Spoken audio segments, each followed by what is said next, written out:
Good evening, ladies and gentlemen, and welcome to the Town of Los Gatos Joint Council Parking Authority Redevelopment Agency meeting of February 4th, 2008. Madam Clerk, if you'll please call the roll. Councilmember Steve Glickman. Here. Councilmember Diane McNutt. Here. Councilmember Joe Brzezinski. Here. Vice Mayor Mike Westerman. Here. And Mayor and Chair Barbara Spector. Here. All right, at this point in our agenda, we have a Pledge of Allegiance led by a future leader. Before I introduce her, I'm going to have Stephanie Stapleton to come up here and stand in front of me so you can see the young woman about whom I am speaking. Tonight's future leader, Stephanie Stapleton, is an 8th grade student at Rolling Hills Middle School. Stephanie has a 3.5 grade point average and is currently in a student leadership class which allows her to assist special education students. Stephanie is also an active athlete. She is on the Rolling Hills 8th grade girls basketball team and has participated in gymnastics since the age of 3. Stephanie is also a volunteer scorekeeper for a local baseball team and is a junior leader at her church. Stephanie enjoys politics, and would like to learn more about the town of Los Gatos, and we anticipate that in about 15, 20 years, she's going to be sitting right here in my place. So, Stephanie, you want to lead us in the pledge, please? I pledge allegiance to the flag of the United States of America and to the republic for which it stands, one nation, under God, indivisible, with liberty and justice for all. Thank you, Stephanie, and let's give this young woman a round of applause.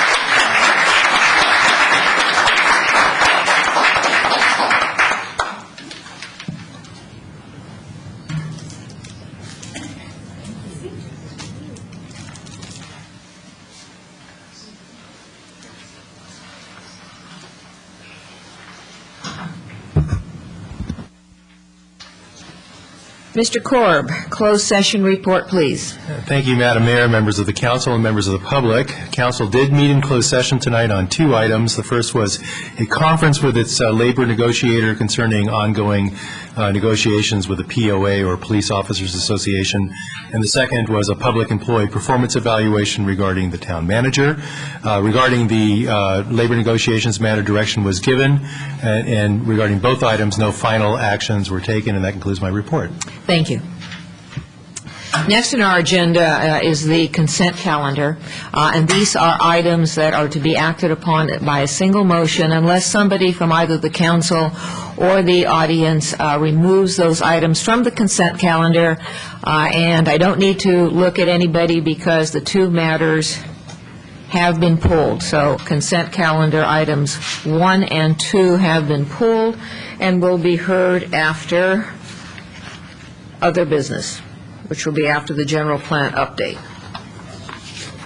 Now, before I get on any further, I'm going to ask everybody and remind everybody to please fill out these cards, speaker cards, and give them to the clerk so that we have them up here and I'll be able to use them to call you up for these various agenda items. Since we have nothing left on the consent calendar, we are now up to verbal communications, which is up to 3 minutes allotted to each speaker to address matters not on tonight's agenda. I do have some cards. Do I have others coming up, please? All right.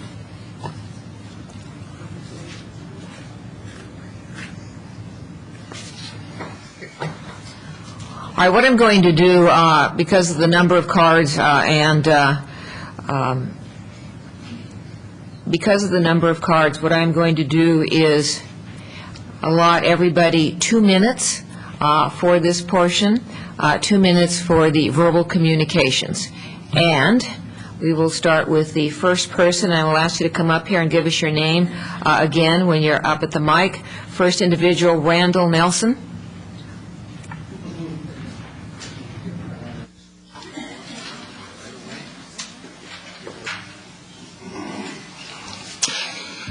Thank you very much for allowing me to speak this evening. I grew up in Los Gatos. I've been a local business owner and a resident for 22 years. I went to Los Gatos High School, of course. When the skateboard park advocates tried to force myself and the rest of this town to pay $1 million for the venue and $50,000 a year and subject this town to defending itself from the ensuing lawsuits, I personally resented it. I was further dismayed, and this town's intellect was insulted when the skateboard advocates said the money would not change any of the town's services. Where do they want us to believe the money comes from? Thin air? This is ridiculous. It's an insult.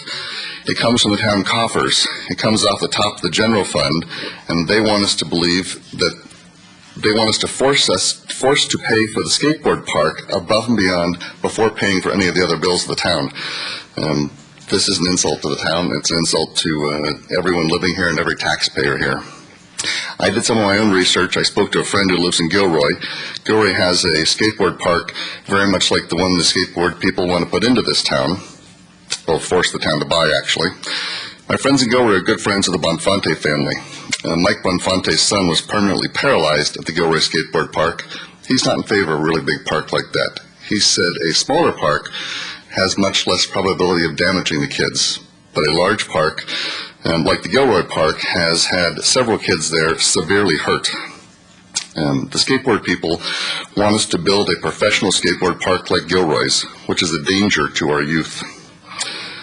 The skateboard people, the people in charge who are wanting to force us to spend this money, this problem has actually damaged the youth of this town. I had a no on D sign on my yard because I'll be quick. No on D sign on my yard, it was stolen. This actually has caused some of the youth of our town to turn into criminals. Wrap up. Thank you. Thank you. Bill Lang.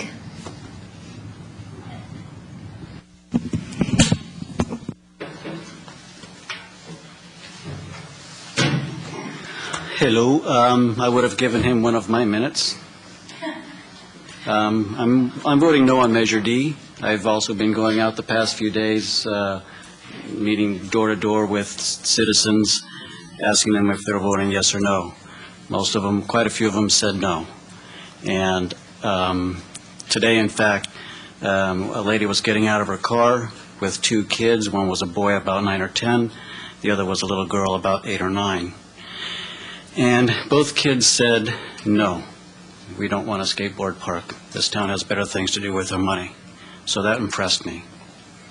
Thank you. Thank you. Annie Lang. There. Okay. Hello, I'm Annie Lang. We've had a number of signs stolen from our yard now, and a couple of attempts. And it is really upsetting to go out and have property being missing continuously. And I have a few objections. One, I'm not really for having a special interest group get so much money. My husband and I work very hard to help raise money for groups that we believe in. And I have also concerns about the isolation of the property where the skate park is considered to be put in, and the ability to get rescue in if needed for kids that get injured. So I'm voting no on D. Thank you.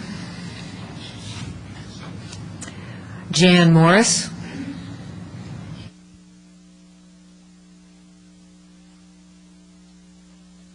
Jan Morris.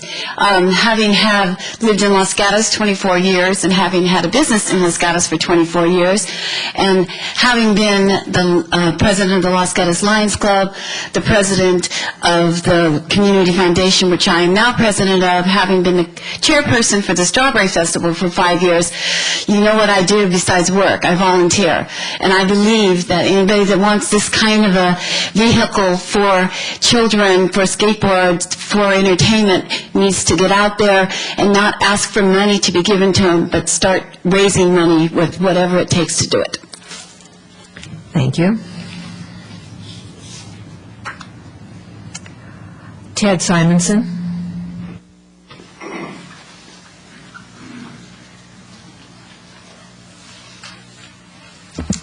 legally, I'm Carlton Simonson, Ted, among other names, to many other people. I would like to state right off the bat that I am not anti-skate park. I am opposed to passage of Measure D. I may be the only 83-year-old in the audience who would actually build his own surfboard for myself and my wife, skateboarded, and have the bad back to prove it. But I found the Measure D totally unacceptable to me. I spent time walking precincts, talking to hundreds of people, many of whom invited me in their homes, and I was surprised that in addition to the objection to the cost inherent in Measure D was that so many people did not like the location, and I'm not speaking of people of the NIMBY mindset. I'm speaking of people who said they did not think the place was appropriate because it was a hard place to supervise. It was the kind of thing that was going to cost a lot of money if you were going to run it properly, because it would need to be supervised continually. It's too isolated. And I said, well, the baseball field is there, and they said, yeah, and when it is, adults are there, always. And so I'm still opposed. I'm still opposed to Measure D. I would like to state that I think the town and those people who really want a skate park need to sit down and take a look again, not only at the financing, but also the location. Some people suggested to me, I don't even know the name of the park, but out toward Ace Hardware and so forth, Gateway, something like that. Anyway, I was surprised the number of people who did not think the location that the town had selected was good. Thank you. Thank you. Patty Hughes.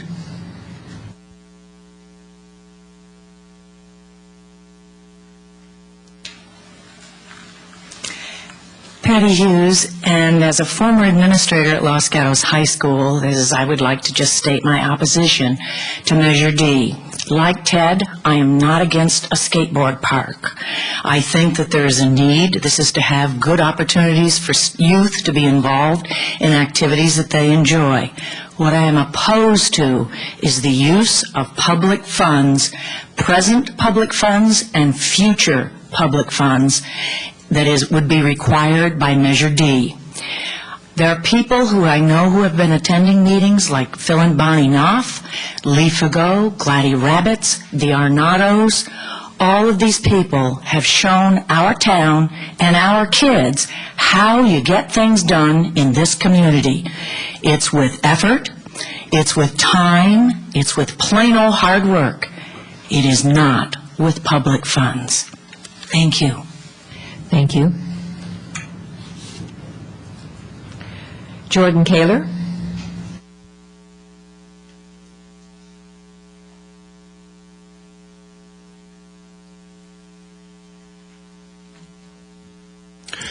Good evening. My name is Jordan Kahler. I'm here to speak first and foremost as chair of the Youth Commission in the capacity that the Youth Commission was chartered in which to speak, to advise the town council on a youth-related issue. In its last meeting, the Youth Commission considered the issue of a skate park and found a consensus on 3 items. First and foremost, a skate park would benefit the community as a whole, not just those who skateboard. Second, the Youth Commission support the Miles Avenue site for the skate park. And third, the town should contribute funding beyond what has already been allocated to make the skate park a reality. The community must contribute as much as is possible to build the park. That's the skateboarding community. But more financial support is needed from the town of Los Gatos. What's more, the Youth Commission draws from its experience in 3 National League of Cities meetings. We've spoken with representatives from towns from New York and Virginia to Nevada and here in California, and we have found consistently that skate parks are built with public funds. Towns build skate parks. Secondly, I'm here tonight not as a public official, but as a private one, as a private citizen of the town of Los Gatos. And I feel that it's a sad day in this town when youth recreation gets labeled as a special interest group. An International Olympic Committee spokesperson said, "We're doing our best to introduce skateboarding to the Olympics in 2012. If this is going to be an Olympic sport, it's here and it's here to stay." This is a youth need in this community, and people need a place where they can safely and legally participate in healthy exercise. Members of the audience have brought up safety concerns, and yet football, soccer, basketball, baseball, these are all far more dangerous than skateboarding. Yet we're not going to cancel those meetings. People have talked about supporting a skate park in general, but you can't skate on a hypothetical skate park. Measure D builds one now. Thank you. Here, here. Michael Silva. And before you begin, Mr. Silva, Mr. Davis, that's one warning. We can't have disruptions from anybody in the audience. Thank you. Thank you, Madam Mayor.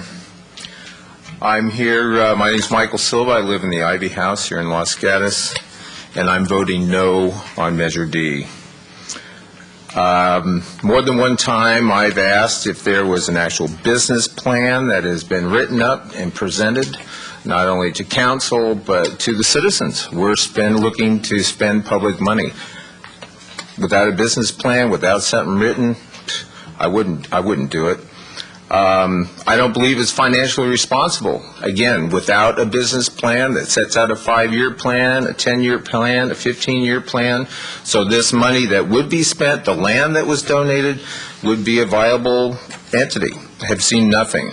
I think there's been poor leadership in the group that's heading up this. They've got a lot of words that are out there. They've stirred up a lot of emotion. It's taken a lot of time from all of us here in town. We've had mention of signs and personal property being defaced because of it. What kind of leadership is that towards the kids that are going to be using a park for this kind of thing? I also think that there's just been a whole bunch of unnecessary bad behavior, and that example in itself sets a precedent in my mind that this isn't a good idea. And like it's been said before, I really think that the current proposed site is very unsafe. Thank you. Thank you. Citizen Ray?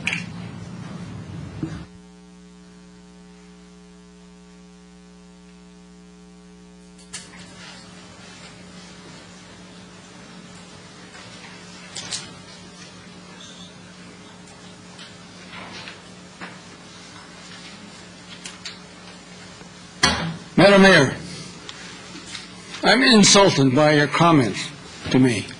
Insulted as an American. I'm going to risk being thrown out by holding up my sign. Throw me out if you dare. Yes, on D. I don't have to say a word. The sign says it all.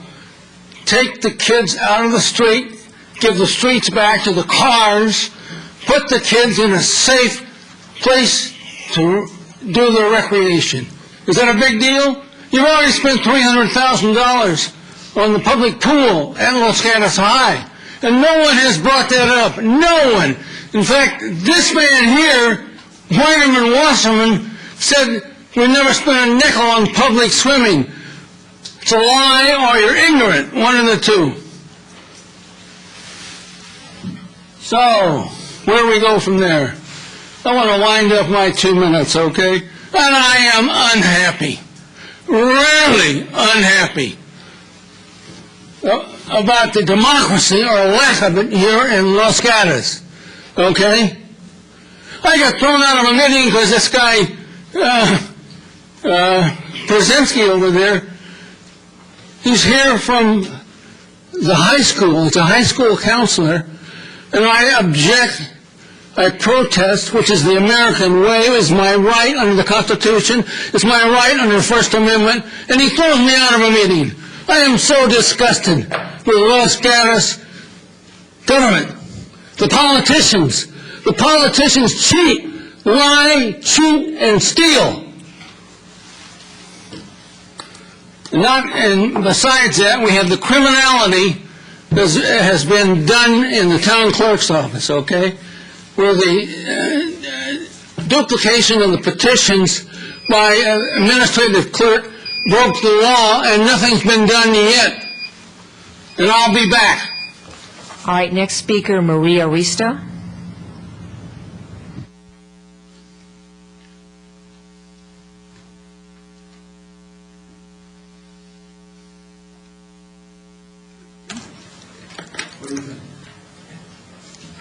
Sir. Hi, I'm Maria Risto. I reside at 85 Broadway. I'm a 20-year resident of this town of Los Gatos, and I'm here in support of Measure D. I'm asking everyone who hasn't already voted by absentee ballot to please consider these facts and vote yes on Measure D. The measure is not demanding anything. It's asking voters whether the town should fund the skate park after the $300,000 that's been raised.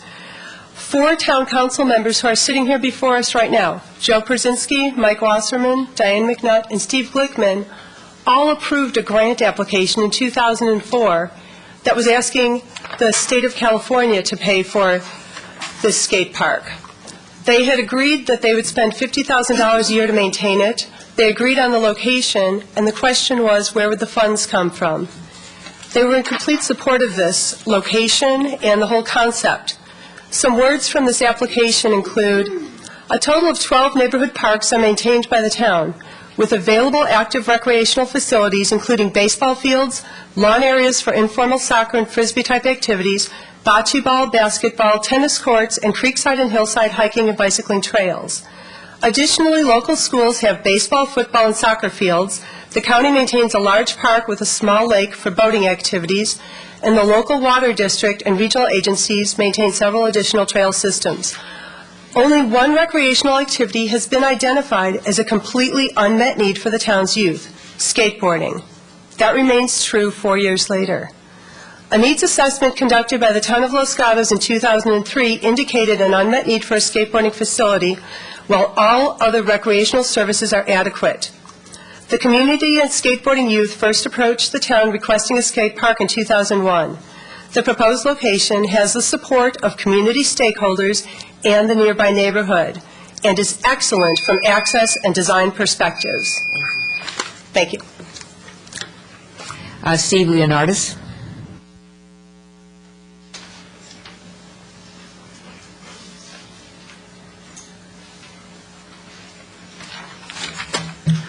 Steve Leonardis, 136 Teresita Way, Los Gatos. I'm going to pick up where Maria left off. We hear people in the audience tonight say, why should we use public funds for a public park? Why did we use public funds to build a public park in 1965 to build Bachman Park? This is a public park according to the state grant application available at the town clerk's office right here. Read it. It has all the facts.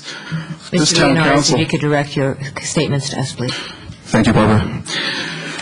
This town came up with the figures, $50,000 a year, if need be. They came up with the grant, $710,000 they tried to get from the state of California. They said it was the most net recreation need. We did the Miles Avenue report right here, spent a lot of time, a lot of effort. Our town staff, our planning department prepared that report. Now we have Joe, Mike, Diane, who chose the location. I think she was the one who put in the vote to push this location over the top at the time. All questioning the location. We have Sandy Decker, who also voted yes, questioning the location of the park. It's nonsense. This town could build this park 50 times. We've got $74 million, according to Mr. Corb's impartial analysis, in our general funds. We have $15 million in RDA funds. We have the ability to build this park over and over and over again and maintain this park. Money is clearly not an issue on this. This is pure politics, and the kids are the ones that are suffering. I think that we should move forward after the election. I think you guys are going to be very surprised at the results of the election, because the response I got from the community was overwhelming. And to have people criminalize the children of our community, we have good kids in Los Gatos, and have these No on D people come up and say their signs were taken. We've had 200 signs taken, and I assure you it wasn't the children of the community taking our signs that say yes on D. Thank you. Thank you. Joseph Kapp.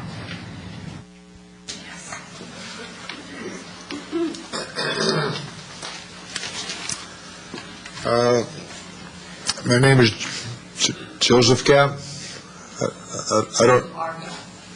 I don't hear too good anymore. I think, on the contrary to some of the things that I've heard here, that... Mr. Kapp, also, would you direct your... Excuse me? Speak this way? Oh. I think I've been a migratory football worker in my life, and nobody loves sports more than I do. But I also want to take and make the point that I believe the sports programs that Los Gatos provides and the way they do it is outstanding. I see it as one of the finest places to live. That's why I choose to live here.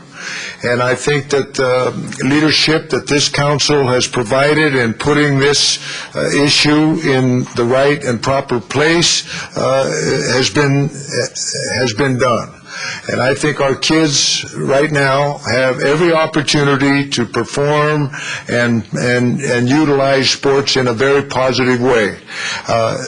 This particular plan that has been brought forth, I trust the leadership of this council and the leaders of this community that provide sports programs, and I think that the leadership that has taken place demands a no for this issue.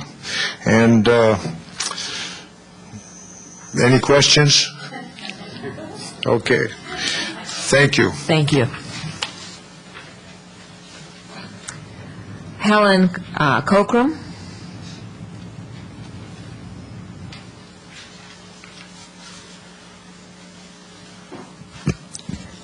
Good evening. I'm a longtime resident of Los Gatos. And when I heard years ago that we were going to have a skateboard park, I thought, brilliant. Now I can finally tell those kids that keep running into me when I'm coming out of the bank and out of skating in the parking lot, that I can tell them that they have a place to go, instead of telling them to go you know where. In any case, it's taken a long time, and now I've witnessed a mean, sometimes almost turning to violent campaign about building a park for our kids. Now, it's easy to turn the kids down because the kids don't vote. So of course we don't vote for anything for the kids. And I realize, esteemed council members, that you have to consider how to spend the money. Okay, I agree with that. That it's up to you to figure out how to spend our dollars. But I understand also that there's plenty of money in the Treasury, as I've just heard from Steve Leonardis over here. I think the costs for the skateboard park and the costs for the upkeep are greatly exaggerated. I don't think it's going to cost $50,000 a year to keep it up, and also it is not forever, like the signs say, forever. Nothing is forever. If we found out the skateboard park is a terrible drain on the budget, there's no reason why it can't be voted out again, so that we don't have the skateboard park.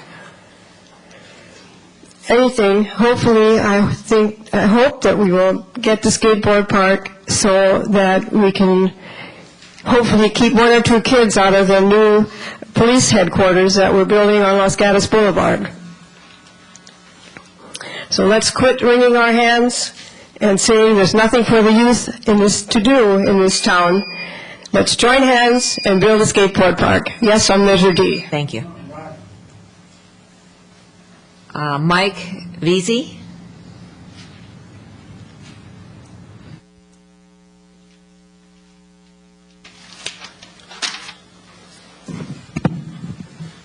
Hi, my name is Mike Veazey, here to speak about Measure D. As a parent residing within blocks of middle school and high schools, I've noticed countless numbers of skaters, and I felt for years we need a local place for kids to legally skate. So as a longtime resident, I decided to do my homework on Measure D.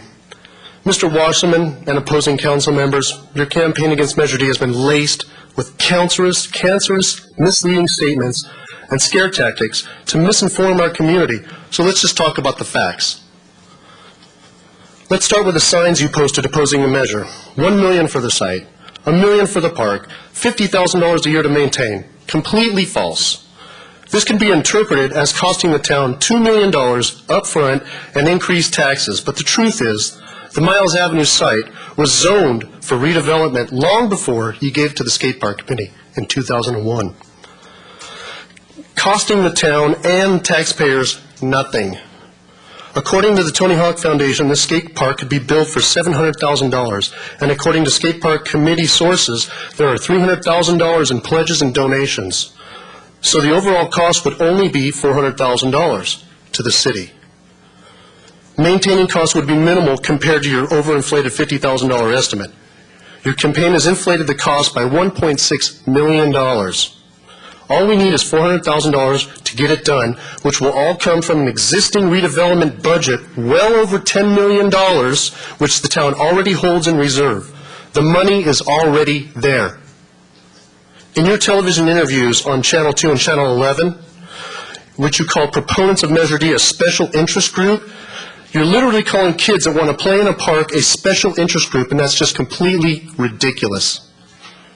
You have intentionally misled the public to serve your own personal and political agendas, and for that reason, the council has forced the parents to take this grassroots campaign to the people and vote yes on Measure D. Thank you. Elizabeth Vesey?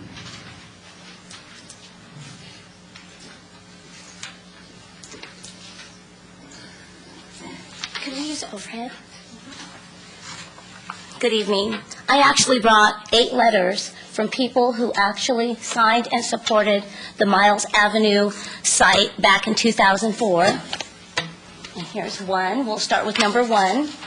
Thank you. I actually came to say something else, but I wanted to let the audience know that this is from our Chief of Police, Scott Seaman, who says, the opportunity to create the Miles Avenue Skate Park will help bring a diverse recreational opportunity to our area. His support. The City of Monte Sereno manager writes, we wish you success in the pursuit of the state urban parks and healthy communities. Again, support. This is from Fisher Middle School. Principal, on behalf of R.J. Fisher Middle School, I am pleased to support the town of Los Gatos and its efforts to develop a skate park for our community. Another one, Los Gatos High School, the principal. The opportunity to create Miles Avenue Skate Park will help bring a diverse recreational opportunity to our area. Many of you have already seen these letters. Principal of Van Meter Middle School, elementary. This park will provide a safe park. Citizens for Highway 9, Joanne Path. Citizens for Highway 9 Safety is pleased to support the town of Los Gatos' efforts to develop a skate park for our community. Pacific Gas and Electric Company. They are pleased to support the planning efforts currently underway for a new skate park. Los Gatos Community Education and Recreation. Steve, I'm going to probably mess up his last name. Los Gatos Saratoga Community Education and Recreation is excited by this opportunity to invest in our community, and that's exactly what you should do. Thank you. Thank you. Julie DiNapoli?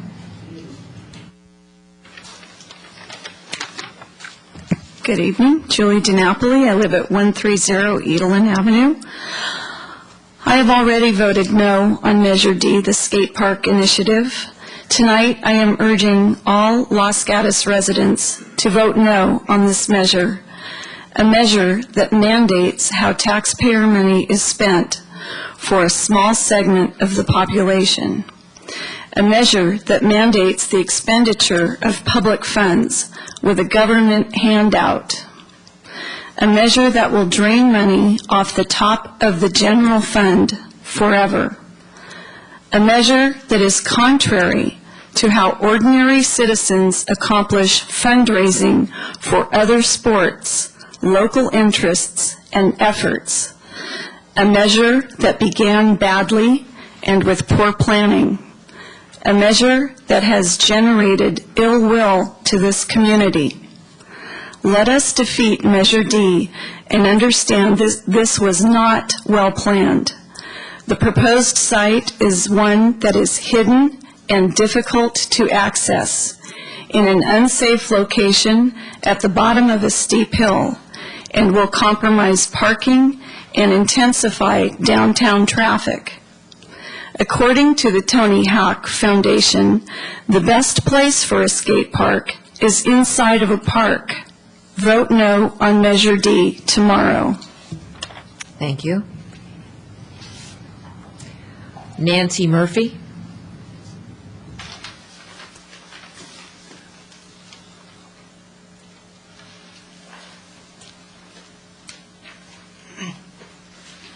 My name is Nancy Murphy.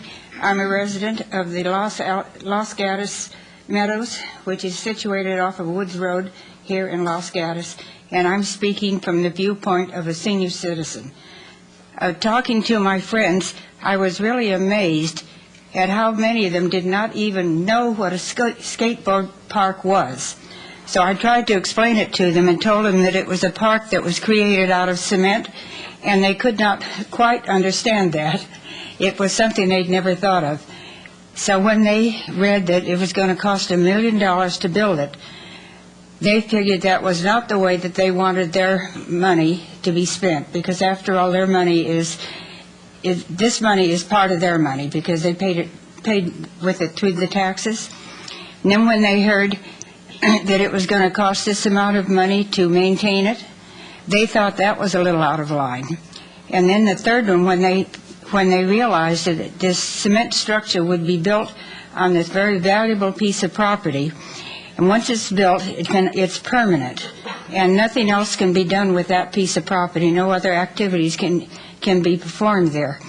So the upshot of it all is that the senior citizens, who basically have to be very careful of their money, that's very important to them, and to them this is not the proper use of what they would like to have the money spent for.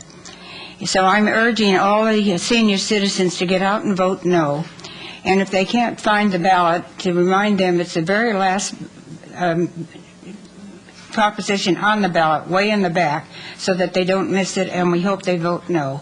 And I hope you understand the viewpoint of the senior citizens is probably a little different from the average person, because we do have different problems. Thank you. Thank you. Bill Kraus?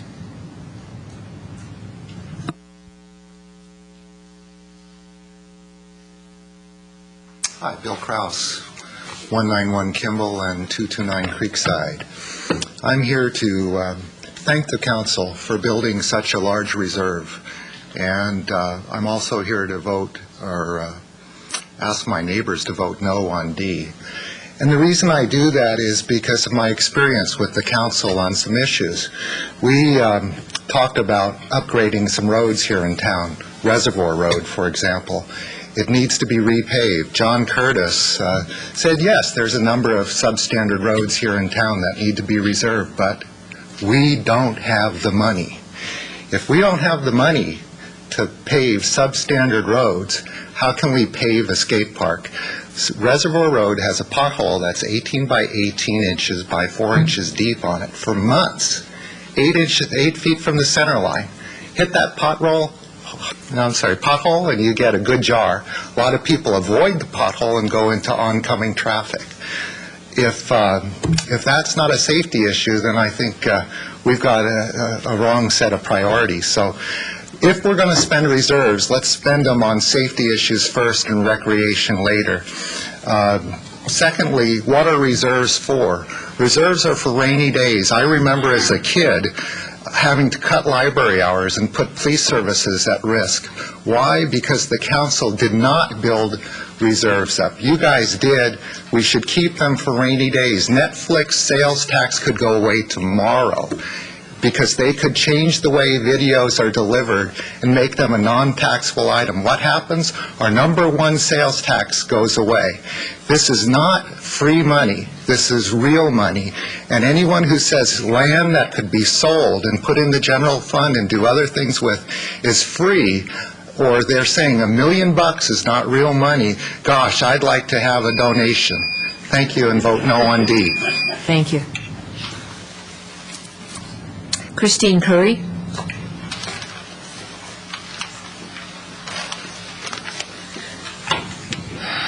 Good evening, Council. I'm here to really discuss a few issues with just one particular person tonight. Mr. Glickman, help me understand something, and this is very rhetorical, if you will. I'd like to know how our fine community would end up so divided and so fractured by something so simple as a skate park for the youth of our community. I'll tell you how. It came with a promise, okay? A promise by you to our community. And you said that you would find the funding, okay? You, the big guy in the white horse on the podium, would find the funding. And here we are, taxpayers. We're going to get stuck with this, okay? I'm angry. I'm a parent. I'm a taxpayer. We've got money. You guys have done a fine job, at least the other four of you. And then there's you. So help me understand. Is this your swan song? Is this how you're going to leave? The local papers in 2000 said, Steve Glickman says a lack of community activities for young people and families endanger our sense of character. Well, you know, it's funny. It's funny you should talk about character, Mr. Glickman, because you're the poster child. You know why? 8 months ago, 9 months ago, a code of conduct was formulated in our little town here. You know why? Because you, the poster child for this, changed the code of conduct. So thank you for that. And now here we are with our skateboard youth, and we're feeling like pawns. So I'm sorry that it's been divisive, and I'm sorry, and it saddens me to see this in my community, but we have one person to blame, and that man sits here on our podium, and I hope that in November we all vote him out and vote no on D. Thank you. All right, Sue Farwell.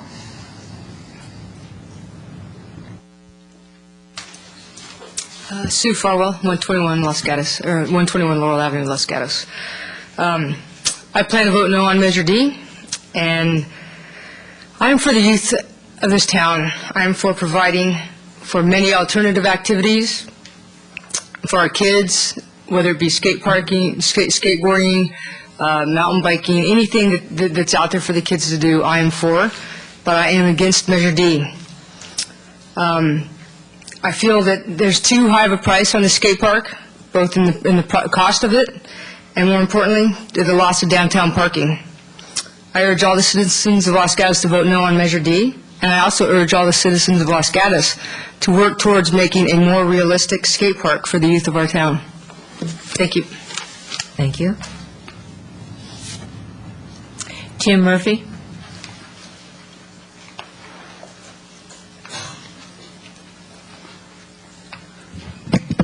Mayor, members of the council, my name is Tim Murphy, and I reside at 129 Edelin Avenue here in Los Gatos.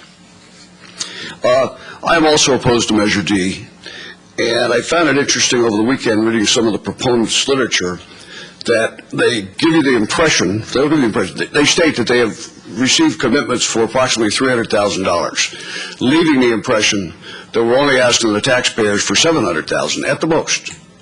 Fact is, 225 of the $300,000 that's been committed is from the town of Los Gatos and the city of Montecito. That leaves us, the taxpayers, funding not $700,000, but possibly not over $900,000 or 90% of the cost. They've had 3 years to raise the funds. They have a number of letters of support. Obviously, the supporters didn't open their wallets, and now they're coming to us to pay for the project. I don't think that we, the taxpayers in the town of Los Gatos, should be the bank of last choice or last chance. And I urge all of the citizens of this town to vote no on D tomorrow. Thank you. Thank you. Tom Calderwood.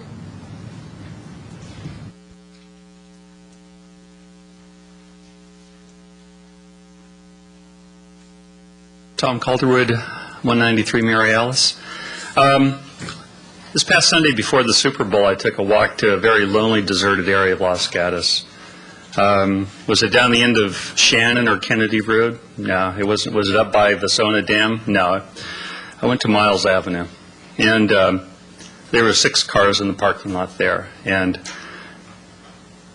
I reflected on that because I saw the letter from the Los Gatos Chamber of Commerce that said, because one of the biggest issues that the businesses in town and the visitors to Los Gatos have is that there's a lack, or there's a perceived lack of parking. So I've been studying the parking situation there over the past 6 months, and I'd like to show this. The top bar dotted line is just 100% capacity. There's 107 marked spaces in the Miles Avenue area. There's the right field parking lot, the backstop parking lot. There's the marked spaces along Miles Avenue. On the weekends, you can also use the Public Works Department. That would bring the total of 125 spaces. So based on 107 marked spaces, you can see what the percent utilization is. These are weekdays, weekends, there's mornings, afternoons, early evenings. But the point is that I've yet to see, after visiting there 20 to 25 times, I've never seen it more than 30% utilized. So I'm trying to understand, why would the Chamber of Commerce say we can't afford to use that parking lot for anything else but parking when it's so lightly utilized? And then I drove down University. The only way to get to Miles Avenue is to go down University. So you go down University from either direction, and there's signs that say parking. But guess which way they point? They don't point to where the Miles Avenue lot is. It points in the opposite direction. So why is that? Thank you. Thanks. Rick DiNapoli. Thank you, Madam Mayor. My name is Rick DiNapoli. I live at 130 Edelin Avenue, and I'm here to urge all Los Gatans to vote no on Measure D. If Mr. Calderwood had walked through the parking lot any day between December 12th and December 24th, he would have seen the lot full. There are 107 spaces. Unfortunately, about 90 of those are illegal. They're illegally constructed, and they don't conform with any city codes. They're too narrow, and to have people open the doors into the streets with heavy trucks coming by it would be very, very dangerous. To just amplify what Mr. Murphy had said about the $300,000, in addition to the $250 committed by Los Gatos and Monte Sereno, $50,000 has been implied has been donated by the Sobrato Foundation. This is incorrect.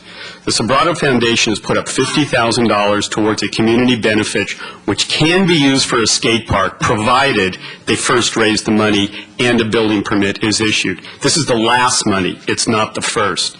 And they want the $300,000 on top of the cost, which, by the way, is not exaggerated. The cost of $1.3 million is consistent with what other cities. Stockton built a skate park for $500,000 in 2000. Right now, Sebastopol has a skate park, a 15,000-foot skate park planned. Their cost, $1.1 million. They've had state, county money donated to it, and they're still $500,000 short. It's said that this is a park. This is not a park that they're planning to put it on. It is a parking lot. It's a parking lot that is used regularly by Little League, by Creek Trail joggers. It is filled Saturday mornings. It is filled in the evenings. If you vote no on Measure D, thank you. Thank you. Joanne Rogers.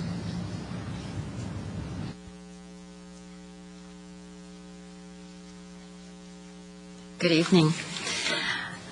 Most of what this town does is for our kids, whether we're considering it for the future or for the present. Voting against the skateboard park does not mean that we're against kids. My problem with Measure D is that it forces the town to incur an expense that has not been planned long-term. My problem with Measure D is how the leadership and the organizers went about it, with accusations and threats which are not a good example for our kids. This is not a civil, diplomatic way, democratic way to approach any request for funding. I personally have received a very rude note, postcard, from a proponent of the skateboard park. Take the soccer teams, the baseball teams, the high school pool, the high school theater. All of these are important. They take a commitment to hard work and a show of a broad interest. This is not what's happening here. The New Millennium Foundation, the Theater Improvement Project, CASA, they all saw needs for the town, for the kids. They recruited families to join them. They worked hard and long and spent a lot of years trying to accomplish that goal. My son was a skateboarder. He wanted a skateboard ramp, so he got a paper route. He saved his money. He sent away for the plans to build the ramp and bought the materials and built it himself. It was a great experience for him. I'm not suggesting that the kids build their own skateboard ramp, but I am suggesting that they take part in raising the money and that's necessary to build this. That's the way that one feels ownership and appreciation for what you have. It's not a demand for public funds. I think we can get this done, but this isn't the right time and place. Thank you. Jonathan Knowles?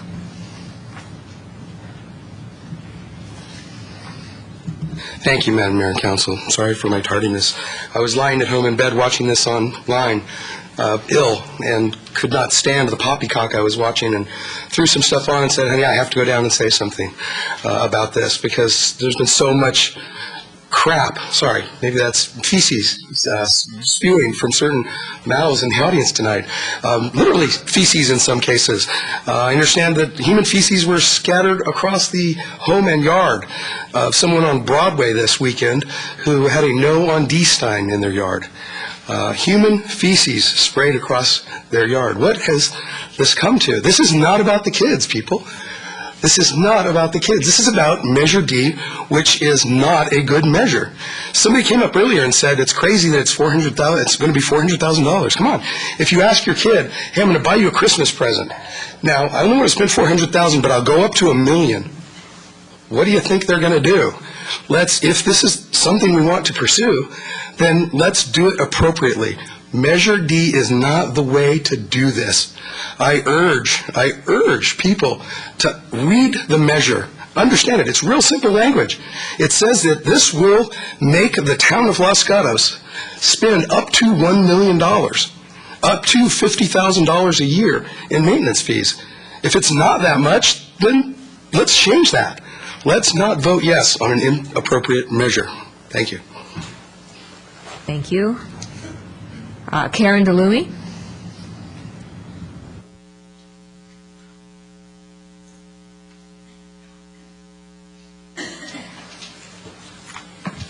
Hi, Karen DeLumy.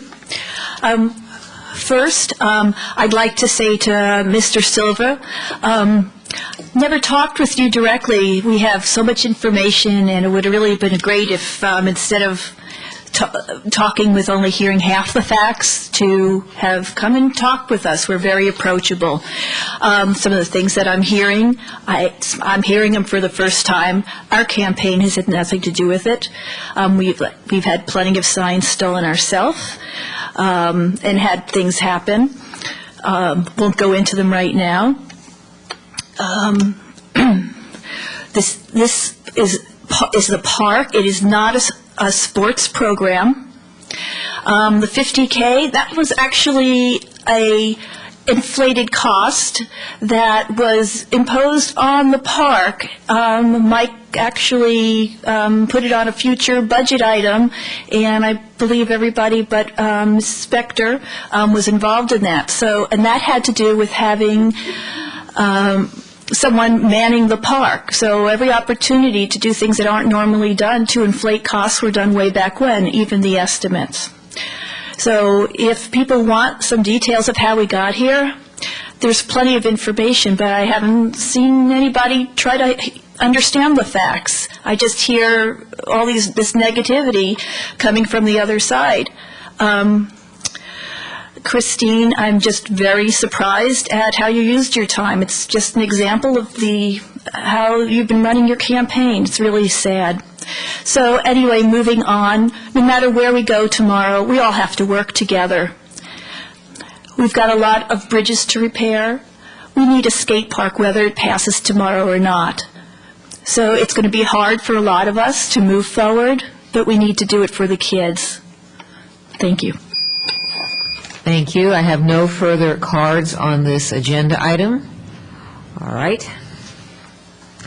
Then we're going to move forward into public hearings. We have one public hearing this evening, and I think I'm going to give us about 30 seconds for me to ponder the public hearing while other people have a chance to exit the room.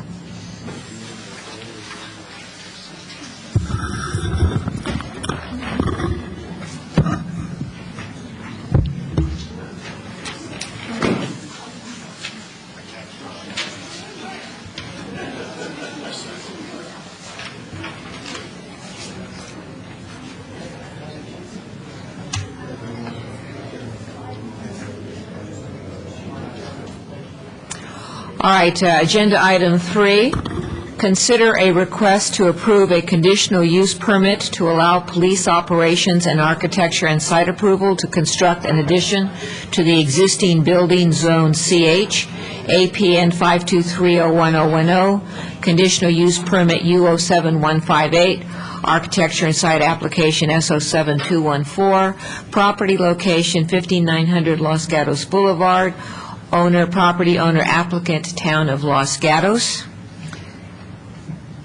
Is there a staff report? Yes, Madam Mayor and members of the council, ladies and gentlemen. Tonight, staff is very pleased to present to you plans for the new police services building at 15900 Los Gatos Boulevard.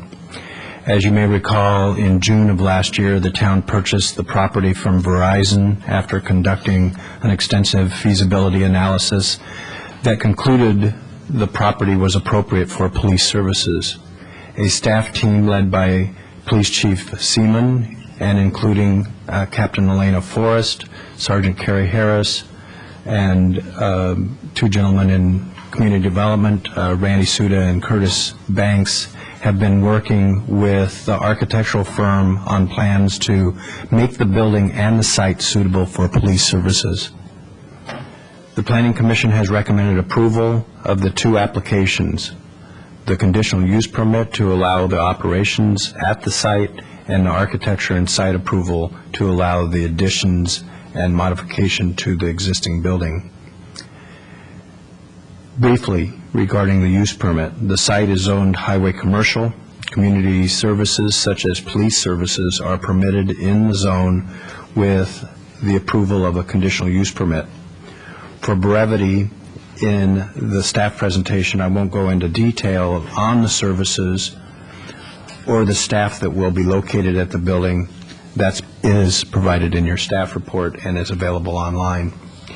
In reviewing the compatibility of the use with the proposed neighborhood and the adjacent buildings, the one potential issue that was identified was noise, and that was primarily during the evening hours. One of the concerns was, of course, the use of sirens.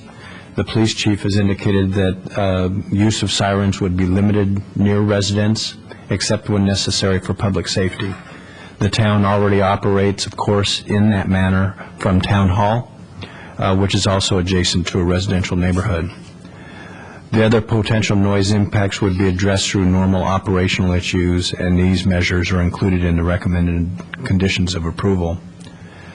Another issue, in addition to noise, that was raised by the neighbors during community meetings that were held prior to the purchase of the site was the use of police vehicles along Camellia Terrace. There are two driveways to the site, one from Los Gatos Boulevard and a second from Camellia Terrace. Chief Seaman has indicated that his direction to his officers would be to enter and leave the site primarily through the Los Gatos Boulevard entrance. Camellia Terrace would only be used if necessary for public safety. There will be a gate along Camellia Terrace, and that will prevent public access from that driveway. Regarding the architecture and site approval, there are two additions proposed, one along the northern portion of the building facing Los Gatos Boulevard. This is approximately 1,300 square feet and would be used for briefing and training primarily, but because of its size, could also be used as the town's emergency operations center. This portion of the building was designed with a sloping roof parapet, and that parapet extends along Los Gatos Boulevard and wraps around the northern portion of the structure. The second addition would be located in the rear of the building. That would be an entry corridor with storage areas, and then the secured parking area that the Sally Port, which is an area to securely transfer detainees from patrol vehicles to the holding cells, and that would be a cement plaster structure painted to match the building. There would also be, as detailed in the staff report, some upgrades to the existing building, which was constructed in the 60s to enhance the appearance of the building and also to tie the additions into the existing building. The additions to the building and modifications to the parking area require the removal of several trees. However, 3 large oak trees along the northern portion of the property will be retained, and 33 new trees are being proposed throughout the site. Because of the unique nature of this use, some roof antennas are required. They're fairly small in diameter, about 3 feet, and approximately 6 feet tall. The design of the building incorporates a number of energy-efficient features. The town and the project architect have been working extensively with PG&E on the design of the project. PG&E has been given a copy of the plans for review and have been working with the architects and the various consultants on providing advice for the most energy-efficient equipment and fixtures for the building. Visually, this is a reuse of an existing building, which is a sustainable effort. Also, just the nature of the building being concrete would help minimize heating and cooling demands. In addition, modifications to the building would provide for natural light into the building. The landscape concept is a zero-scape landscape scheme to conserve water. There's also a bioswale that's proposed in the parking area to convey stormwater runoff. In addition, we will continue to investigate other means that would make the building as energy efficient as possible. While we're not proposing to get a LEED certification, based on the features that are included in the design, this building could potentially achieve that certification. We will document the potential LEED score as requested by the Planning Commission. The consulting architect that works on behalf of the town has reviewed the proposal and supports the design. Several of his recommendations are included in the approved conditions, which are listed in the staff report. Lastly, the plans comply with the relevant goals and policies of both the Los Gatos Boulevard Plan and the Commercial Design Guidelines. Staff is recommending that the council make the appropriate findings for the granting of the use permit, make the required considerations for the architecture and site approval, and approval of those applications subject to the conditions which are included in the staff report exhibits. No motion is required to accept the Planning Commission minutes as listed under recommendation number 1. I've had the pleasure of working for the town for over 20 years. During that entire time, the police department has endured some very cramped working conditions. Anybody that has visited the police facility know that. This facility will not only address the department's space needs, but it will also expand the police presence throughout the community. The community will still go to the Civic Center to make their initial contact for police services. This new facility is the location where the customers of our police department will be asked to come so they can get better acquainted. Thank you. That concludes my staff report. The police facility team and the architect are in attendance and can address any questions regarding the building design and the use. This concludes staff's report. Thank you. Do we have questions of staff? Mr. Whitman? Thank you. I notice this is the second time that it's been pointed out to us that the remaining police facility adjacent to the library will be the friendly one, and the one on Los Gatos Boulevard will be more directed. The cost, according to the fiscal impact, is about $7.75 million. I fully intend to support this. There's absolutely no question that our police need a new and bigger facility. I just wanted to reiterate my desire that we did have the option to move the entire department to the new facility. And I recall in listening to, on television, the Planning Commission hearing, is my recollection that the police chief also said that if he had his druthers, he would have liked to have had a single facility and not split the department. It is my recollection that should the council have chosen to do that, the cost would have been an additional $4 million for a second story. If I'm incorrect about that, please correct me. So as I said, I will support this because I know there's no way to oppose it, but I would have rather that we had moved the entire department to a single, new, larger facility, spent a bit extra. That would have allowed us to perhaps expand the library into their existing space and not have to spend what we're approximately going to spend is about $20 million for a whole new library facility. So it is my one council member's opinion that a different strategy, in my view, would have been preferable, but certainly this is better than not doing it, and therefore I will support it. Since we don't have a motion on the floor, Mr. Glickman, did you have a question in there? Well, my question was to the staff whether the recollections that I had were correct to the best of his knowledge. They're correct. Thank you. All right, That answers the question. Are there any questions? Okay, very good. This is a public hearing, and if anyone wants to speak on this, there will be 3 minutes allowed. I only have one card, so if anyone's speaking on this, please submit a card. The one card I have is Steve Leonardis.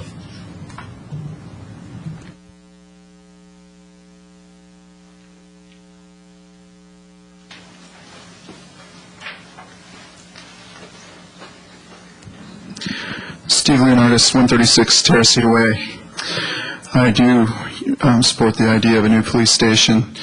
You know, I went on a police ride-along a couple weeks ago and never understood, the dire need for a new facility, especially during, high school coming and going hours where the police station is essentially landlocked in its current state with traffic. If they got an emergency call, they wouldn't be able to get out. So, the idea of having the patrol officers at a different location is obviously something I support. I believe that having the patrol officers as well as the administration in the same building would be a smart decision. I think having 2 police stations doesn't make much sense for a town our size. So, something that, may be considered at a future time.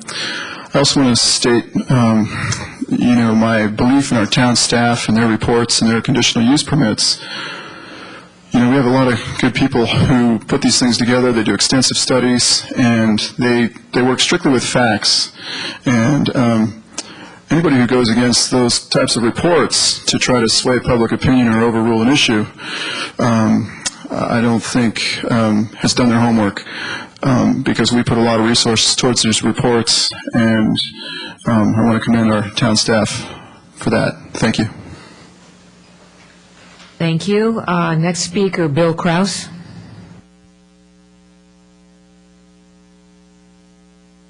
Thank you for the time. As well as the prior speaker, I support the new police facility and think it's a long time coming and needed. One thing I'd like to offer as someone who spent 15 years in high-tech constructions doing facilities from chip making to disk drive manufacture to international data centers is a recommendation that maybe the council asks for benchmarking data. One thing that really surprises me is when I look at the dollars per square foot expended on facilities like this. I realize it's a police facility. I realize it probably needs to be hardened.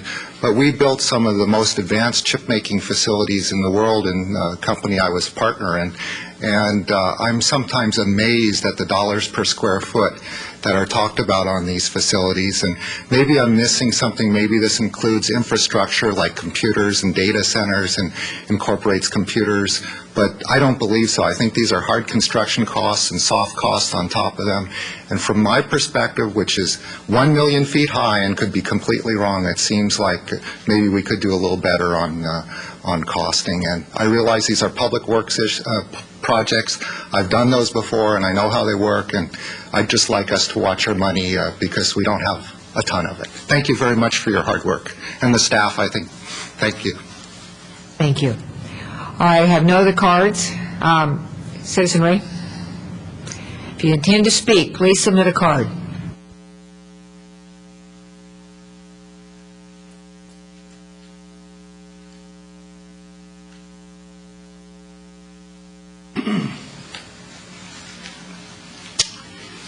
Yes, Madam Mayor, members of the council. You know, I followed this issue from its inception, right from the very beginning. Heard all the public testimony, and I got to tell you, I haven't heard one thing, in my opinion, is negative about the giving the police some modern, up-to-date, convenient facilities so they can do their job like they want to do it. They are so cramped down below, it is unbelievable. So, hooray for the police, hooray for everybody that's participating in it, and let's do it. It's in the same issue with the skateboard park, okay? Let's do it. Thank you. All right, I have no other cards. I'm now going to close the public hearing. I will turn to my colleagues up here for questions or a motion, and I am going to suggest that we differentiate between a question and a discussion or motion, and make questions questions. That being said, questions, motion? Mr. Brzezinski. Thank you, Madam Mayor. I don't have any questions, but I assume that as part of the motion that there may be questions that arise in discussion. First of all, I think that you've heard a unanimity within the community in regards to this project. And as I look at the staff report, I realized that it was March 20th of this last year when we went out with the letter of intent to Verizon. That was the start of the process. And June 18th, we authorized the sale. It's been completely processed by the Planning Commission, and now it's before us in this very first meeting in February. I think that's quite an accelerated process for government, and I think that it speaks well to the fact that this is a project that is very significant to this community, and I think tonight is our opportunity to finally move forward and make this project a reality as quickly as we can. So I'm going to first of all make the required findings, because I believe that's the first thing we really have to do. And if you notice attachments 1 and 2 of our report, the findings in attachment 1 indicate that the proposed use of the property is essential, obviously. It's not going to impair the integrity of the zone, which has already been established. It would not be detrimental to public health, safety, or general welfare, exactly the opposite. The proposed use of the property in harmony with the various elements and objectives of the general plan, and we know that it does. And then in terms of a hazardous waste facility proposal, it's subject to the Health and Safety Code and will be consistent with the waste management plan as a result. In addition, attachment 2 then gives us all the conditions of approval, and with that, I'm going to move that we make that the findings have been made. Is there a second? There is. Mr. Wasserman, okay, a motion has been made by Mr. Brzezinski, seconded by Mr. Wasserman to approve the CUP, subject to conditions. Discussion? Mr. Glickman? Thank you, Madam Mayor. Madam Mayor, when I frame a question, I have a reason for framing the question the way I do. As part of the discussion on the motion, Mr. Krause made some comments about the appropriateness of the cost, and I wanted to give the staff an opportunity to address those if they would. The staff want to address that? Well, the only thing that I would say is that we've been as fiduciarily sensitive to the costs of this project as possible. On the other hand, we don't want to shortchange ourselves, particularly when it comes to the IT, cabling, future demands aspects of it. We've been very, very cautious in terms of the use of taxpayer money. We continue to monitor that, and we'll do so through the construction phase. Thank you for that excellent answer to my question. Other questions? Mr. Wasserman. Thank you. And I just wanted to add to Mr. Krause's comment, the cost of the project that's shown in the staff report includes the acquisition of the property and the building. It's not just construction costs. The first half is buying the place. All right, thank you. Other discussion? Seeing none, all in favor? Aye. Opposed? Passes unanimously. All right, we now have another motion required under the A&S. Madam Mayor, I will also make the motion to approve the architecture and site application subject to the conditions in attachment 3. Do I have a second? Second. Okay, a motion by Mr. Przinski, seconded by Ms. McNutt. Discussion. Seeing none, all in favor? Aye. Opposed? Passes unanimously. Thank you.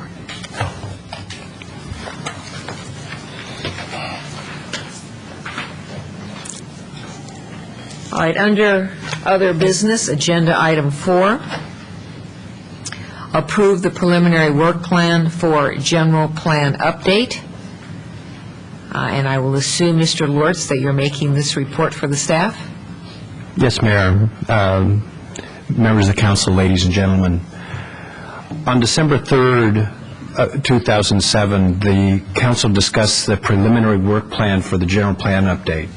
The council continued the item and requested additional information on the public participation process and options for the composition of the General Plan Advisory Committee. The council also asked for a flow chart outlining the timeline for the update and a description of the various tasks associated with the update process. At the December 3rd meeting, the council directed staff to return with options for a General Plan Update Advisory Committee. Council stated that the advisory committee should include residents that have not or do not typically participate in these types of committees. Typically, general plan advisory committees include representatives from the Council and Planning Commission and have approximately 15 to 20 members. Having more than 25 members on an advisory committee is certainly difficult to facilitate and is not recommended. We provided 3 options for a General Plan Advisory Committee for Council to consider, and those are included in the staff report. One was a General Plan Committee with additional members. We're recommending up to 10 additional members.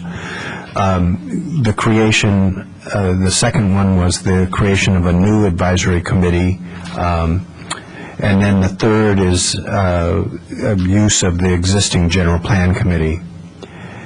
The staff recommends that the council approve utilizing the General Plan Committee with up to 10 additional members as a new General Plan Advisory Committee, which will sunset once the work on the General Plan Update will have been completed.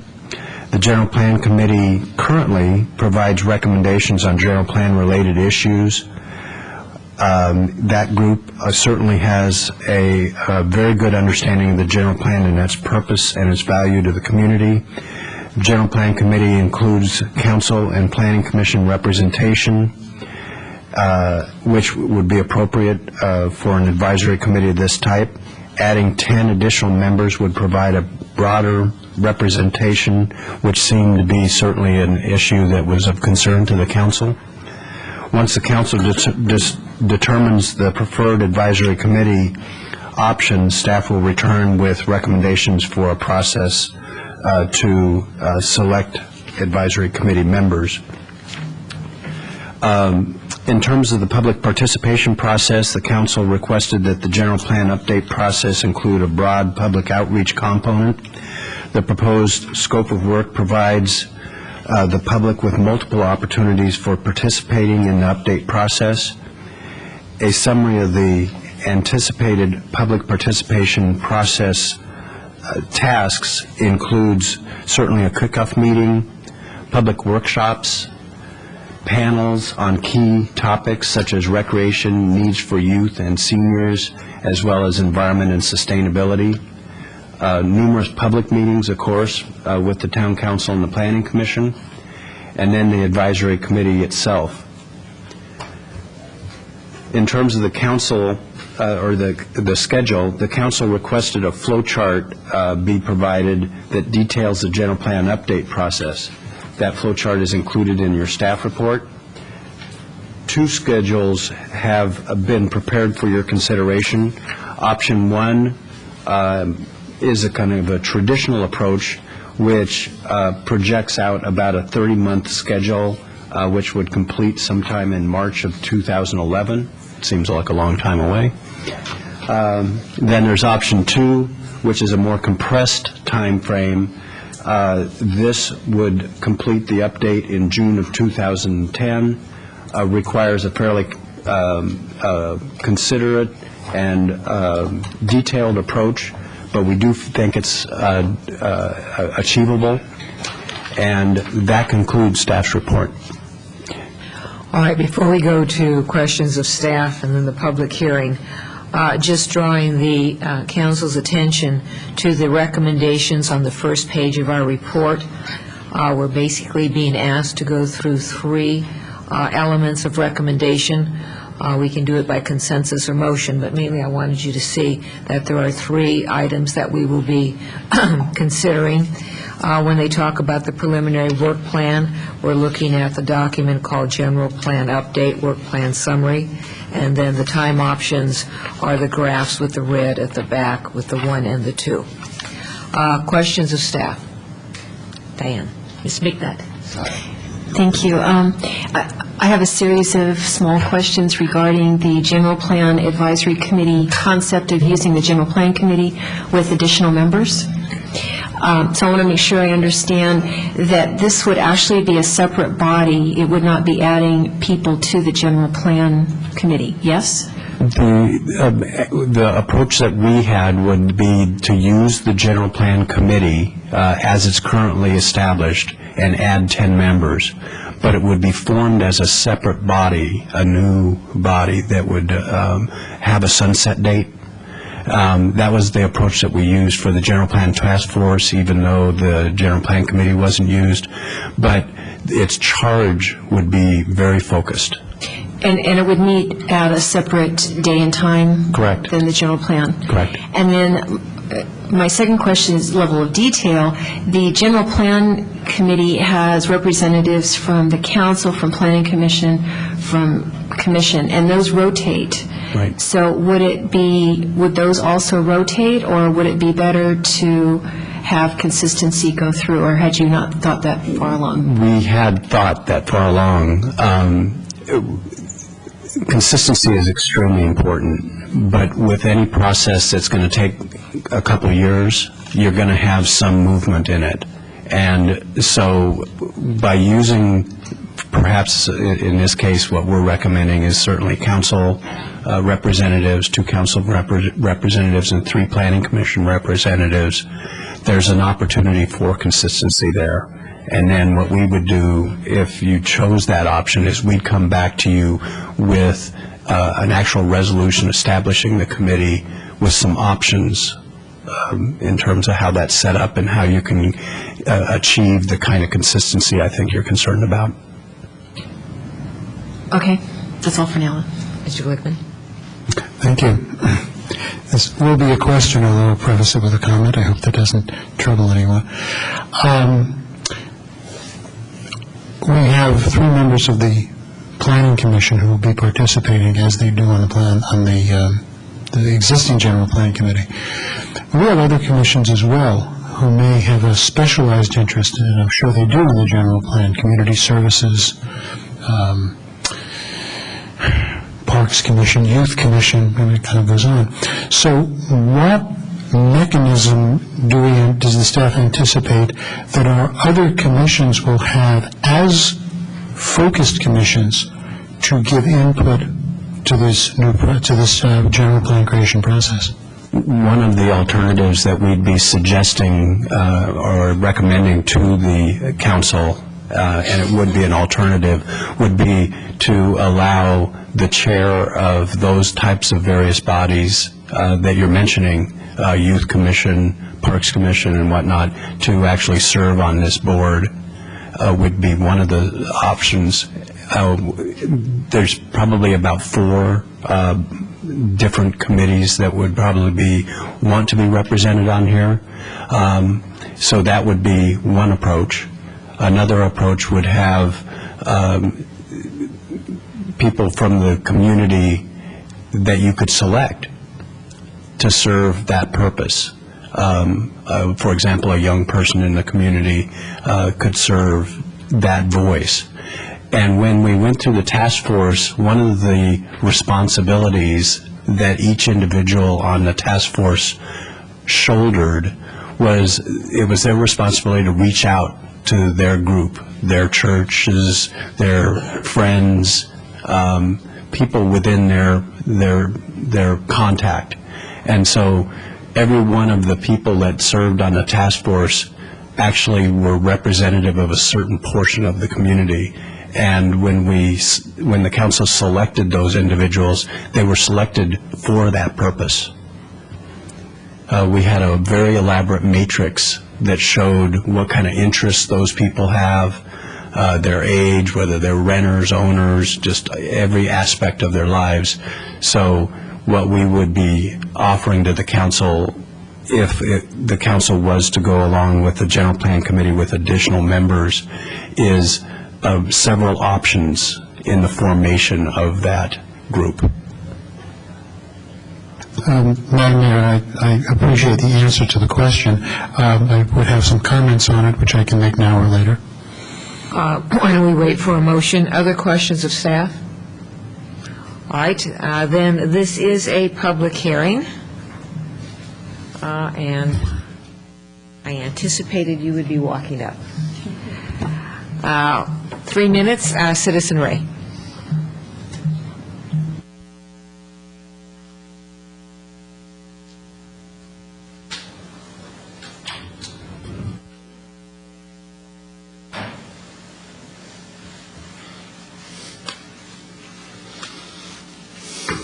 Yes, I would like to offer the following. General plan, of course, is the vision of the community in the years to come.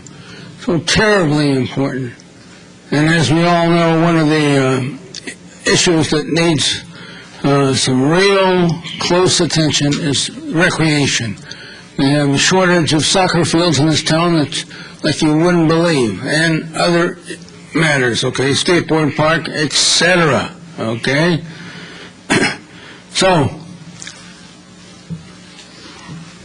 you need to have, as Ms. McNutt said, broad support, okay? And I want to thank you, Ms. McNutt. I think you're speaking in the public interest.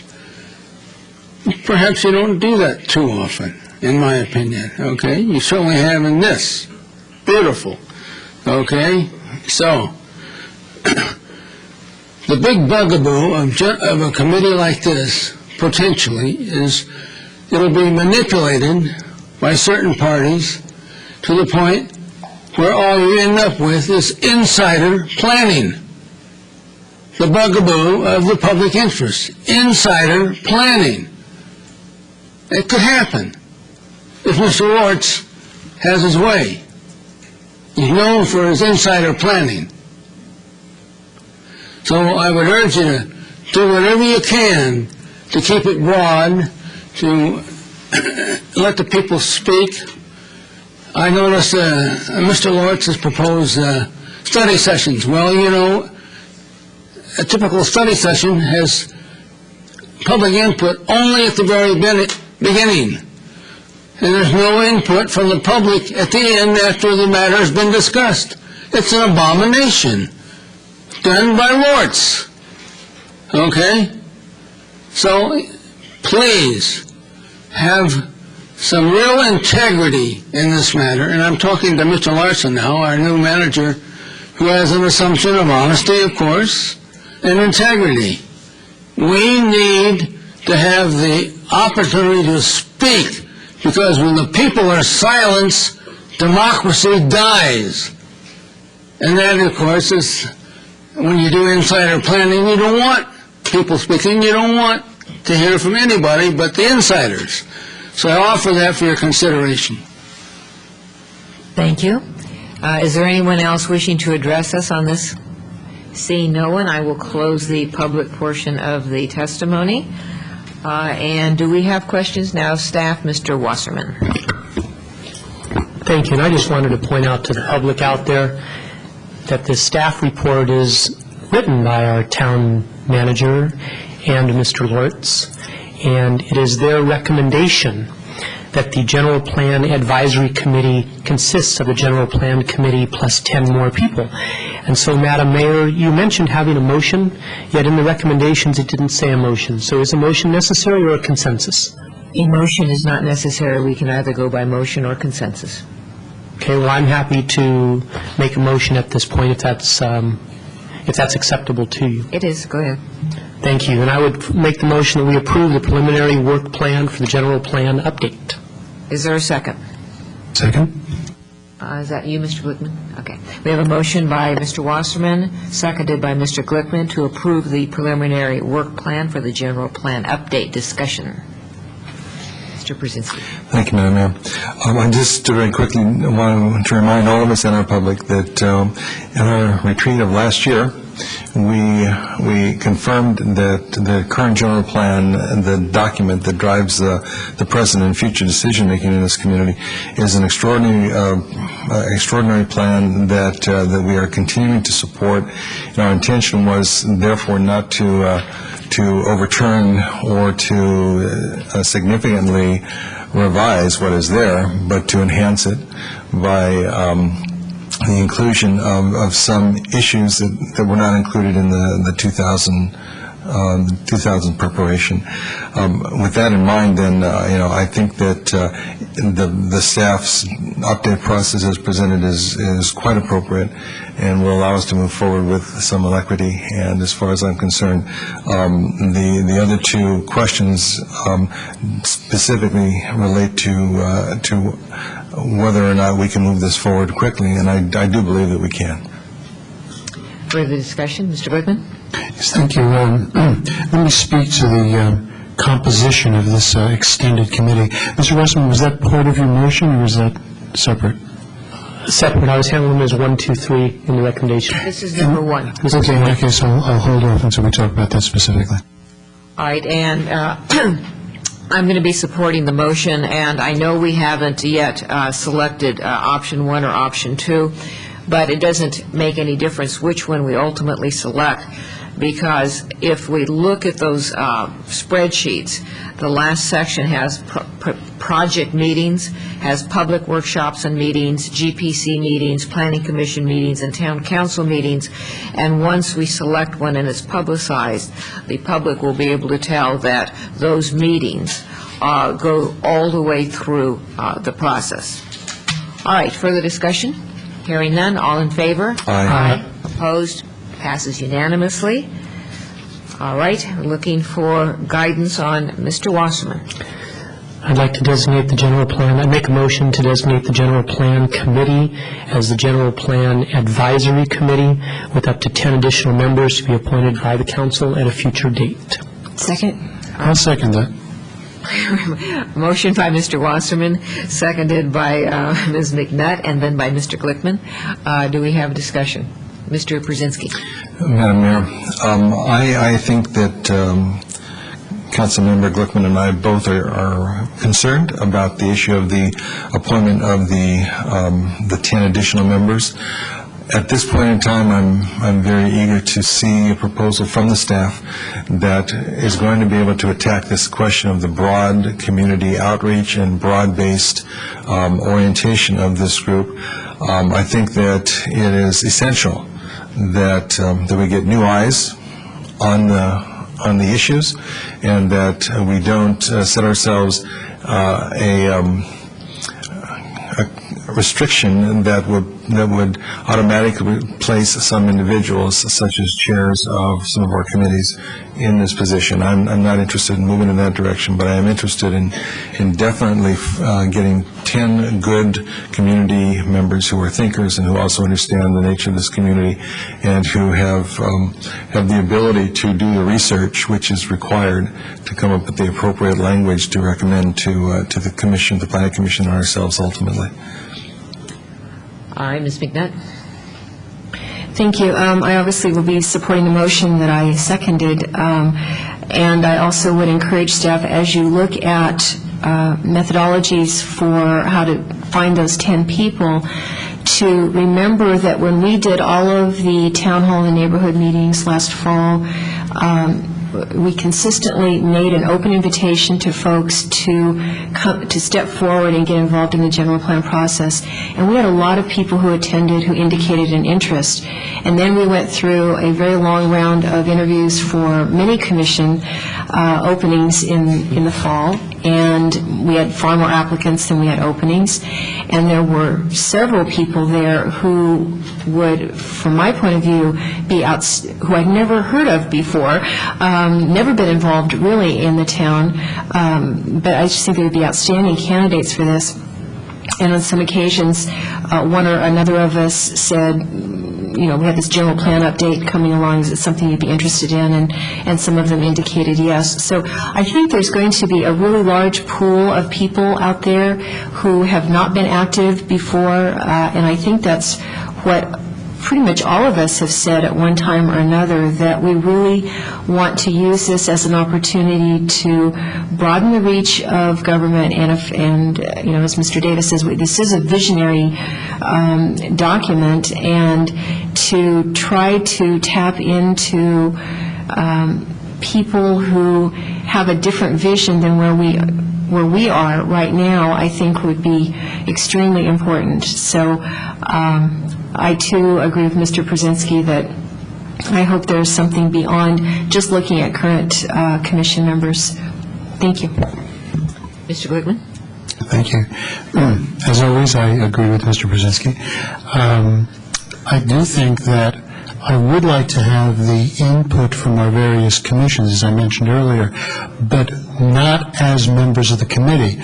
Our commissions exist. They understand their mission. They're very focused. I would look forward to input from each commission in its area of interest being forwarded to the... Mr. Wilson, do you have a comment before I continue? Just a comment along those lines is the panels that are listed on the, page 3, would certainly be the type of group interest and effort that would be involving some of our boards and commissions, for example, Youth Commission and Community Services Commission and whatnot.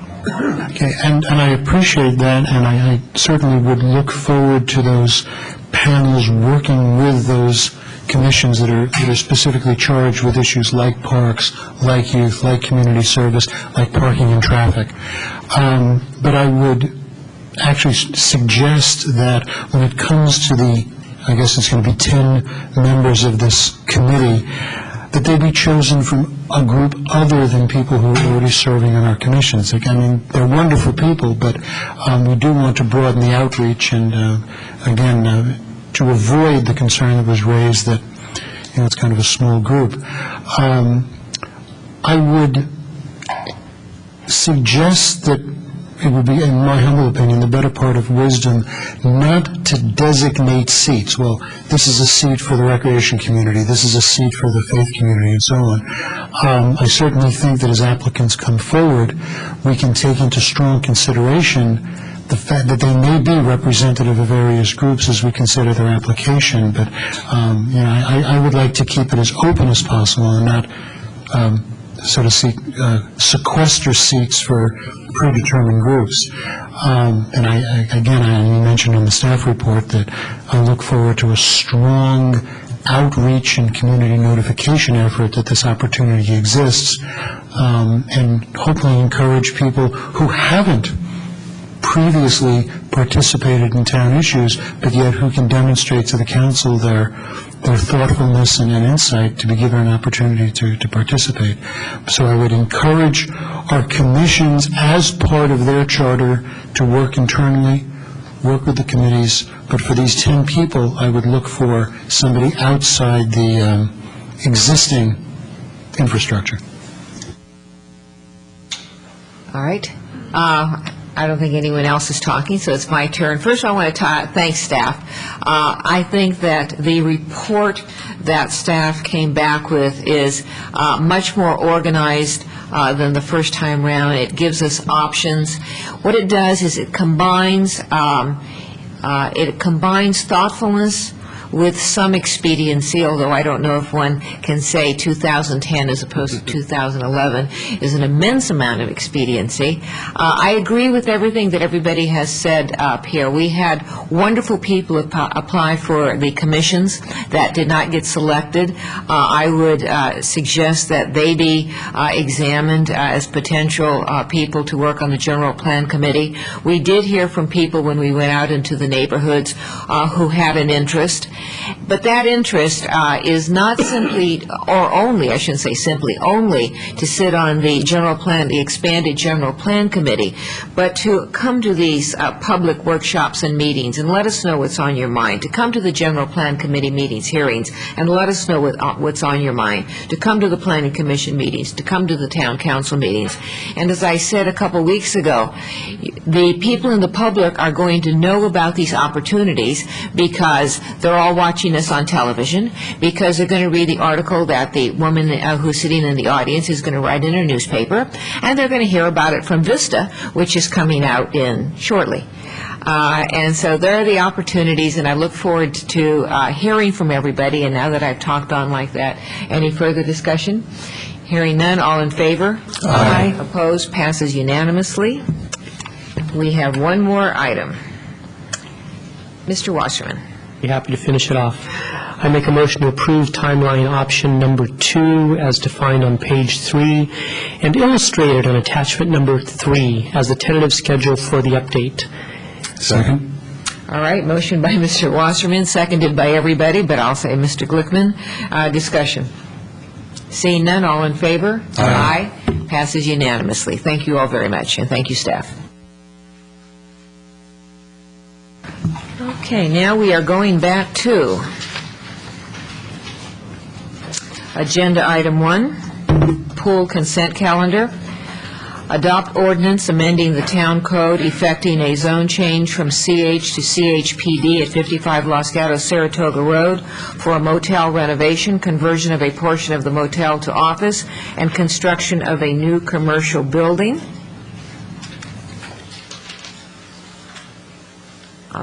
Before we start with the hearing portion, is there anything? I have a question of staff.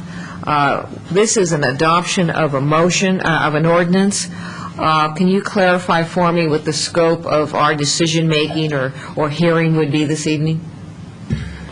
This is the second reading of an ordinance that was introduced by council after a public hearing at the last meeting. Council's options are to vote to adopt the ordinance in its current form. If council wishes to make any further changes, depending on what the changes are, the matter would have to be reintroduced, or if they're merely corrections of spelling errors and that type of thing, then you could go forward and adopt the ordinance. If you want any more specific and material modifications to be made, then we probably have to go back and revisit the initial introduction. All right, questions of staff? Citizen Ray. Thank you. Okay, you pulled it from the consent calendar. You have 3 minutes.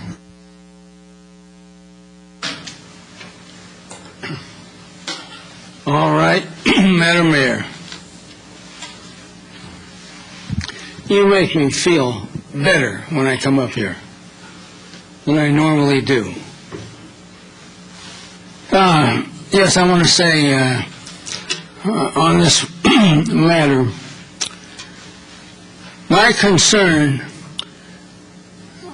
I question whether or not the full height, bulk, and mass of a 9,000 square foot building in this location was properly ascertained.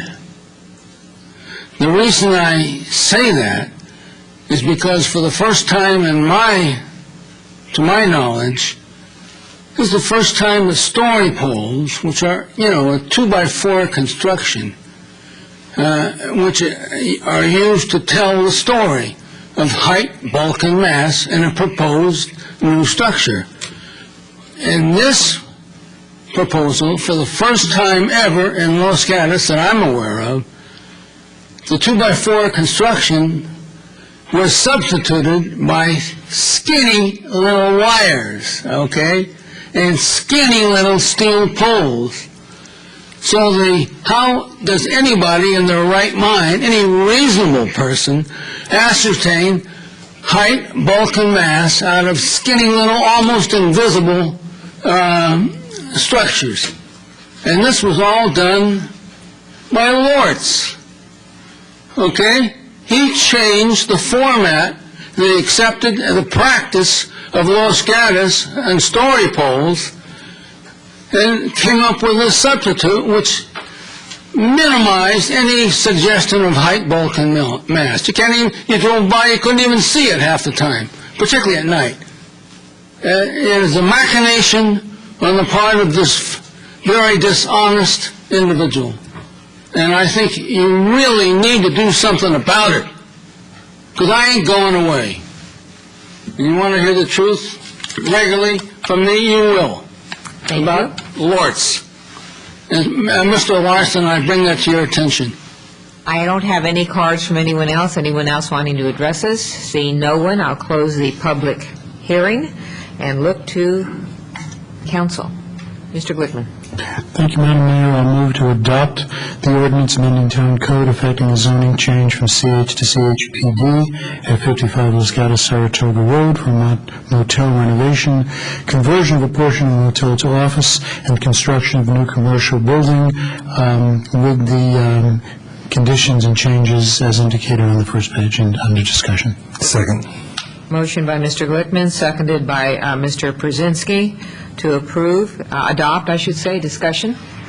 Seeing none, all in favor? Aye. Opposed? Passes unanimously. Agenda item 2, pulled from the consent calendar by Citizen Ray. You have 3 minutes. Thank you. Yes, my complaint, and it is a complaint, believe it or not. My complaint has to do with the minutes, and the minutes as put together by the clerk, the administrative clerk of the town of Los Gatos, read as follows. Mr. Davis commented against the copies of ballot petitions given out by the clerk department. What a whitewash. What I said was, I couldn't believe that anybody in their right mind in the clerk's department would duplicate petitions in America. By duplicating the petitions as was done, the law was broken, of course, it's a misdemeanor. But what I said was, how can you have any kind of democracy when our fundamental right as citizens, American citizens, is to have our vote kept secret so we cannot be intimidated? That is a cornerstone of democracy. Without that cornerstone, there'd be no democracy. How can you have a vote? Nobody would put their name down for fear the Gestapo would show up, or equivalent. So that's what I said. So I would urge you to be honest with the minutes, honest with the integrity of the citizenry, to read minutes like this that are dishonest and deceitful on their face is an abomination. So I would urge you to put down in the minutes, order this woman here to put down what I said. She has it all on tape. Just put down what I said. Thank you. Thank you. Seeing no one else further who wants to address us on this issue, I'll close the public hearing and look to council. Mr. Brzezinski? Madam Mayor, I'd like to move to approve the council and agency minutes of January 23rd, 2008 as written. Second. Moved by Mr. Brzezinski, seconded by Mr. Wasserman to approve the minutes. Discussion? Hearing none, all in favor? Aye. Opposed, passes unanimously. Agenda item 5, council matters. Mr. Glickman? Madam Mayor, thank you very much. As the council knows, I was a bit late for closed session today because I serve on a committee called the County Committee on School District Organization and have for over 10 years.